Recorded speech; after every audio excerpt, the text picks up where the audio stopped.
Grab a brew, take a seat, and let's do this acrylic infill together.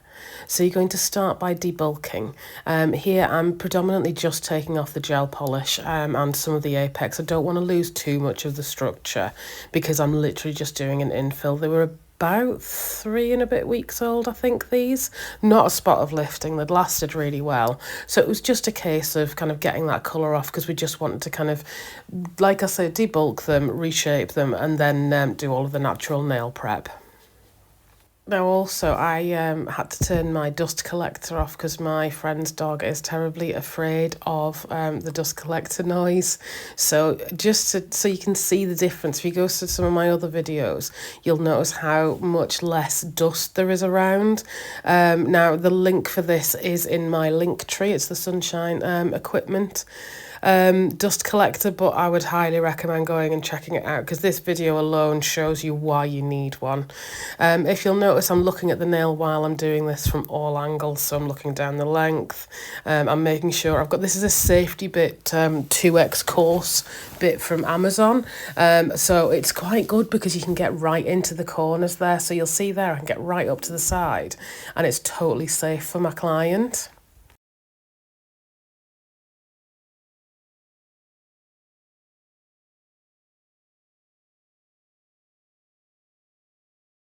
Whenever you're using a bit like this, you want to make sure that you are always moving, otherwise you will heat up and it will burn your client. This particular bit is really good because it seems to kind of dissipate the heat really well, but again, I keep it moving and make sure I'm never working on the same bit. I'm always moving that, I'm always moving to a different spot, even if it needs a couple of passes, which to be honest, it was just eating through this gel polish, it was great. Even if it does need that couple of passes, maybe go to a different area of the nail and then go back to it. And if you could like, share and subscribe and all that good stuff, because it really does help the channel and it gets me that step closer to being able to do this more and more, as I would love to do. So thank you, and thank you so much for watching as well, by the way. It's so lovely. The long form content seems to be doing really well, so let me know what you want to see in that. You know, if you want to see any other particular products or any kind of unboxings, anything, let me know what you want to see in the comments. I often recommend to people to record themselves, and I notice when I record myself how often I take my hands off the nails and I talk with my hands. So I have been recently, because I've been kind of really looking at my videos and trying to work out what I can do differently, what I can kind of, how I can speed up that kind of thing. And I noticed how often I'll either take my hands off the nails or I'll talk with my hands. And I am really trying not to do that. I'm trying to make a conscious effort to stay on the hands more. And I do feel like my service time is absolutely improved and speeded up.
I do use my e-file a little bit here as well to take down the length, and then I'll sharpen that up with a hand file later.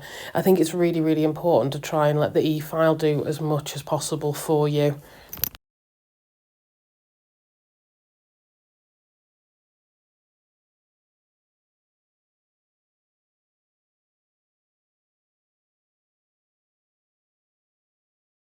So next we go in with our prep. I've made sure I've cleansed all of that dust off there as well. So I'm going in with a cuticle pusher. This one's from Sunshine Academy. Again, if you check in my link tree, you'll find it in there. And basically I'm just pushing the cuticles back.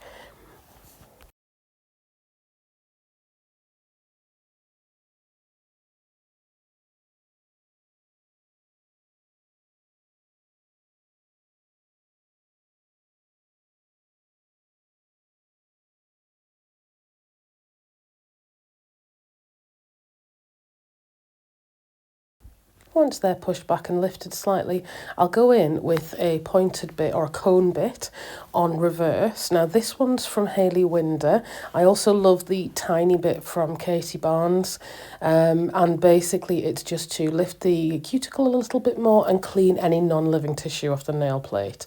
We don't want to kind of go too hard or too fast, so it's probably on around about 8 to 10 RPM, but I would check your particular e-file because that will vary from e-file to e-file. You need to see how it's going to feel basically, but you'll notice I'm just getting in there. This is what I love about these pointy kind of e-file bits. They really get in there, and it means that, like I said, when you can see that there's no lifting on this set at all. So I am just taking that round the top in reverse. I do it in reverse now because I find I only need to do one or two swipes round, whereas I used to go down the left hand side and down the right hand side. And this, that's one of the many reasons why I do think it's worth trying and, researching lots of different methods when you are looking at the way you work and reviewing it. So I will go in, I'll finish the thumb there, and then I will make sure I clean that off. I always try and clean off all of the dust either as I'm going, or I'll clean it off sometimes, at the end before I go in with my next e-file bit, because then I can see what I'm working on. You can as well go in with acetone before you do this. Now what that'll do is that'll dry out any non-living tissue, and it'll really help it lift. So again, it'll kind of minimise your workload, and also it makes the trimming so much easier. This dusting brush is from Katie Barnes. I absolutely love it because it really gets in there. It's quite stiff and it can be sanitised. So yeah, it's great for dry brushing, and I tend to use a different brush kind of to wet brush, as in using kind of when I'm using my swipe and that kind of thing.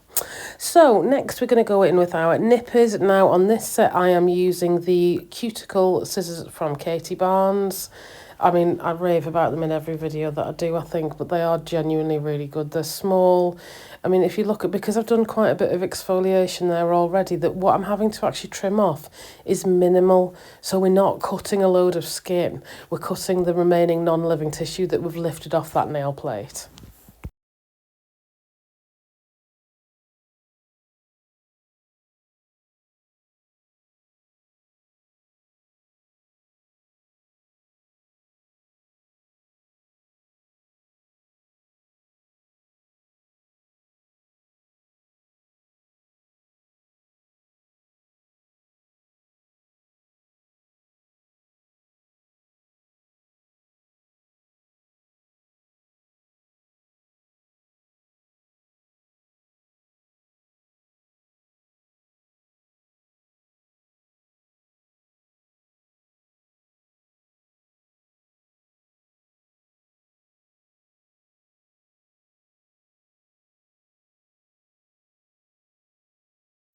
After that, I go in usually with a round bit because I want to exfoliate that.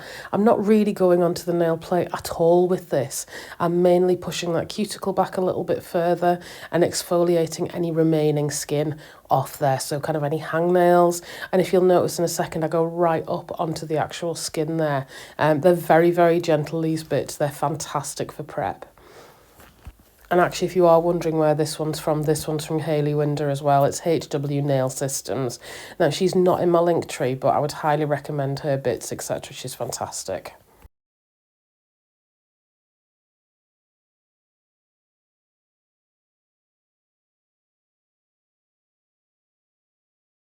Next, I go in with my mini sanding band. If you haven't got one of these, I'd highly recommend them.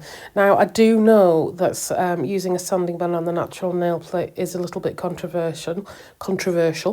This is a really low grit. I think it's either 240, maybe 180 at most. And it's basically just to tickle over, etch it, and just make sure that I've got a really nice rough surface for my acrylic to adhere to. I find that I find it easier. I don't need to kind of file as much as I would with a hand file. I get the angles better. I can get into the little nooks and crannies without applying too much pressure. But yeah, I'm a big fan, and I think it's probably the best way to do it. But again, that is a very, very personal preference. If that doesn't work for you, or if you're not happy with that, then you absolutely can do this with either an etching tool, or you can do it with a hand file. But the most important thing is you're comfortable with it. Oh, I love these tools. I really love these tools. Sorry, side note. You know the little, I think they use them for like eyelash stuff kind of application. But basically I use them to really get all of that dehydrator in there, and it also cleans out any kind of remaining non-living tissue just from those side walls. But yeah, highly recommend getting some of them, although there is the waste aspect. So if anybody knows of like a biodegradable one or a slightly more eco-friendly option, please let me know. Once that's all nice and cleansed and dehydrated, we're going with 2 coats of Protein Bond, because Protein Bond is everything. I've even included 2 on here so you can see it. That's how much I love it. But you see that nail plate's lovely and clean now. It's ready to take all of that acrylic. This client doesn't have any problems with lifting, but it means that I can go, you know what I mean, that they're even more secure, and I don't get anything usually by our infills. So it is an infill, as I said before. I'm going in with Birthday Attire. This is from Nails by Ashley. I'm just applying that bead by the cuticle and wiping it down. I am using a relatively small bead. Obviously, I'll look at the size of the nail and work out, kind of get an idea of how much I'm actually wanting to pick up. So once I've done that, I'll wipe that down the nail as I'm doing here. I haven't filed the ends of all of these just yet. I've only just taken off the bulk, but I will be filing them shortly. And again, just going in with the small cuticle bead. Notice I'm just touching it with the tip of my brush there. I'm not kind of stabbing at it. I'm trying to let gravity do a lot of the work. And I'm literally just using my brush to kind of guide it where I want it to be. It means that there's minimal lifting. It means there's minimal bubbles, if any, and it means that I get a really neat finish.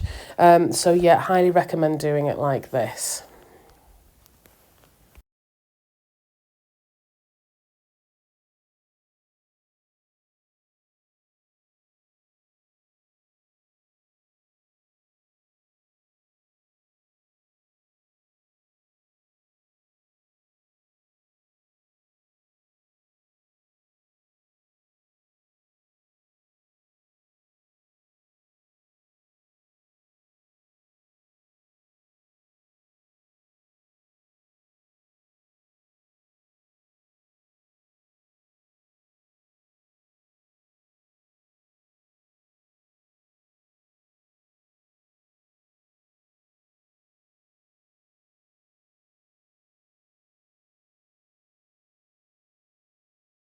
Now, because I enjoy an infill, I have left the other hand in too for this part, but feel free just to fast forward through it. I know it's kind of what you've seen, but I do think repetition really helps with practice. You'll notice there as well, I'm looking at the side of the nail. What I was looking for there for is a dint. So you'll see there's a tiny little dint, which I've then put a bit of acrylic in. So looking at that nail from every angle really helps work out where you need the structure.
Now, before I go in with my hand file, I go in with the 5-in-1 mini bit.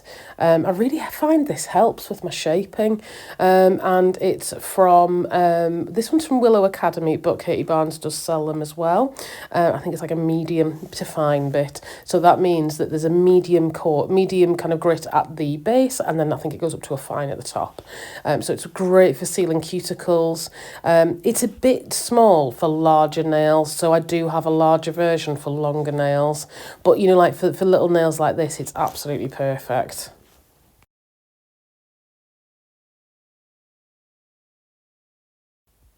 Also, ideally, you want to go from right to left as I'm going here, like side to side. And the reason for that is if you go too much up and down and you're using a heavier grit, you can take chunks out of the nail. Now, I'm not too worried about this with this particular e-file because it's a very, very fine bit. This is more just kind of for shaping. But yeah, so just be careful if you're using either a heavier grit or a bigger bit, maybe to try not to go up and down the nail too much, like I'm doing there. Mainly go side to side because that'll really help with your shaping.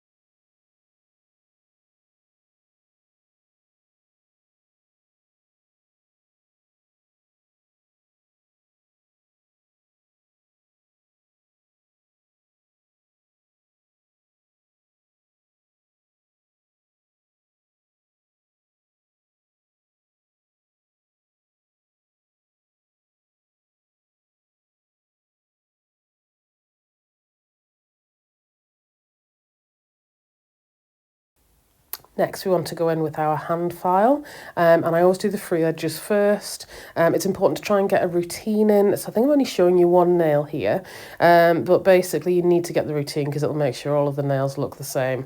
So you want to do the free edge first, then down the right hand side of the nail, then down the left hand side of the nail, then bevel over the top of the nail. So you'll see I've made, so you can see the actual demarcations on the nail there. So you will see that I go down the left hand side of the nail now, and then once I've done that, I'll bevel over the top. So I think I'll go over the top now. Yeah. And that's basically your filing routine. And that will really, really help create uniform nails. As well, when you're doing a any kind of coffin shape, square, anything like that, make sure your file, when you're doing the free edge in the side, is at a 90-degree angle. After that, I go in with a buffer. Try not to get it too smooth because I am going in with gel polish after this. And if it's too smooth, your gel polish won't stick.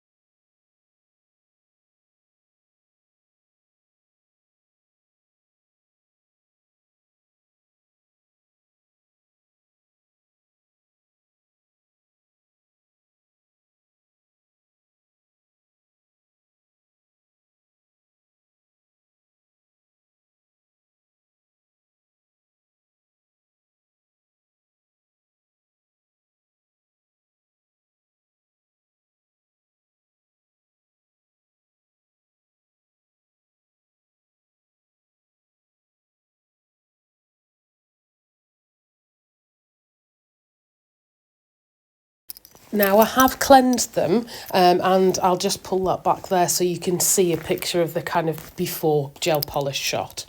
I go in with the, I think this one's a blue from, I want to say Kirsty Meakin from looking at the top. Yeah, that's a Kirsty Meakin gel polish. Basically, I love the brushes on the Kirsty Meakin polishes because they fit into the cuticle really, really nicely. So yeah, just make sure you get right up in there and you're getting as close to that cuticle as possible. But I find sometimes when I'm using these ones, I don't even need a liner brush. I'm not sure whether I used a liner brush on these. But again, I'm making sure that I'm bouncing that right up to the cuticle and I'm smoothing down. Also, I know one of the things that I get asked a lot when people are putting gel polish on acrylic is they're like, oh, it ruins my shape. So what I would say is try and make sure your shape is as crisp as possible, but you can almost overfile it in a way. So if you're doing a coffin, make it slightly thinner than you anticipated, because it'll give you that room to allow for the gel polish.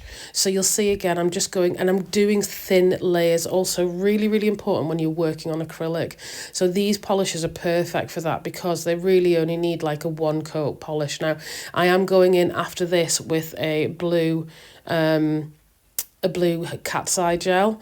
So there's all sorts of things in this video, but it's like a bluey purpley cat's eye gel because my client bruised herself really badly and thought they were really pretty colours and decided she wanted a next nail set in those colours. So there's a bit of a fact for you. So with the magnetic gel, you will basically go in, I've cured the first layer. I always use a darker colour ideally when I'm working with a cat's eye gel, depending on the cat's eye gel I'm using and the look I want, but I find the colour ones work really, really well. Darker colours work really well. So you'll notice I've painted that on very gently, and then I go in at the side with the magnet. So again, I'm painting that on, and then I want to float that polish down. So you'll see there, I'm just ever so slightly polishing them down. Just gently and just really gently flicking that down. I go in at the side of the magnet and the side, and it creates this like velvet effect. I also had a little bit of a play using the tip of the magnet. And that created, to see here, it created a beautiful mirrory effect as well, kind of that velvety effect. So I think I ended up doing most of them like that in the end because it looked beautiful. So I will leave this in so you can watch this, and then I'll come back in a moment for the next layer that we do. So you see these have got quite a few layers on, but it hasn't affected the shape. And that's to do with the fact that I've been really crisp and careful with my shape in the first place, but I'm working thin. I'm not adding huge layers.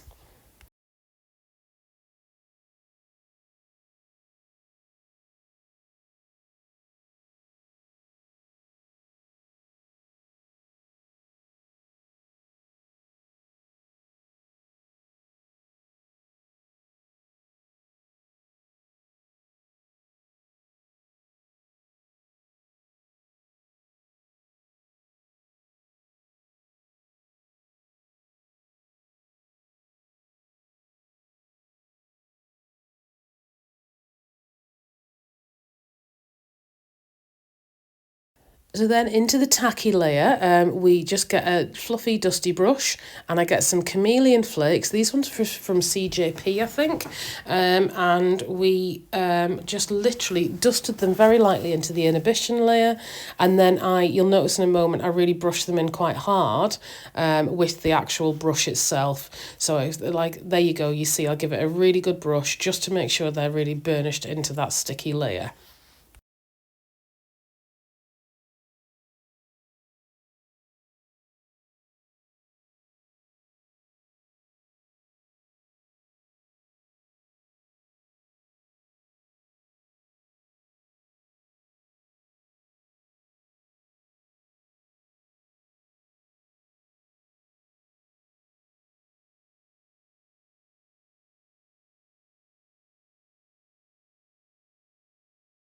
I was kind of aiming for the middle as well with this kind of chameleon powder. So yeah, brilliant little technique, and it creates just another layer of depth to them, I think.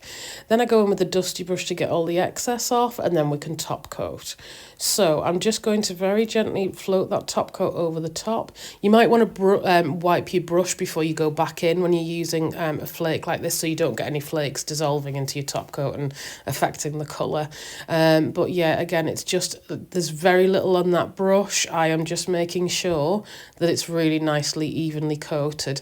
I'll often as well check the sides before it goes into the lamp. So at the end, I'll just whip the brush down, I'll clean the brush off from all of the top coat, and then I'll just whip it down the sides just to make sure it's nice and crisp.